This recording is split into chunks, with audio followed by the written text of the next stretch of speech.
Alors bonjour, je m'appelle Isabelle, j'ai 37 ans. J'ai deux petits garçons, un enfant qui a 3 ans et puis un enfant qui a 20 mois. Alors en fin de compte, à la suite de mes accouchements, le premier accouchement a été particulièrement long, 24 heures d'accouchement et traumatique. Tout de suite après l'accouchement, j'ai eu des incontinences vraiment sévères. Ça s'est déclenché directement à la maternité.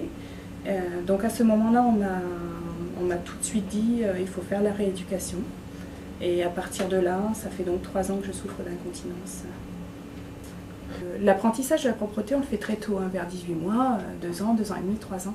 Et on oublie au fur et à mesure, on oublie, on vit avec, comme tout le monde vit, on sait, il faut aller aux toilettes, on va aux toilettes.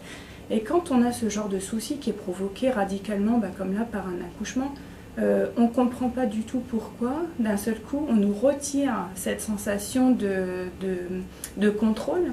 D'un seul coup, on perd le contrôle, on est impuissant face à ça. Mais c'est évident que c'est un handicap dans le sens où d'un seul coup, vous réfléchissez à tout ce que vous faites, ou comme là au niveau professionnel, ou du moment que ça vous empêche de vivre votre vie d'avant, c'est que là vraiment il y a eu un problème. Et on ne peut pas en parler parce que c'est pas facile de dire j'ai perdu le contrôle de telle chose, de telle... Ça paraît tellement évident pour les autres qui ne vivent pas la même situation de dire j'ai perdu ce contrôle-là, ça... Je veux dire, il y a des personnes qui en rient. Donc ma grand-mère me disait souvent ris maintenant et tu verras plus tard. Et donc aujourd'hui, j'ai vraiment compris l'importance de cette phrase.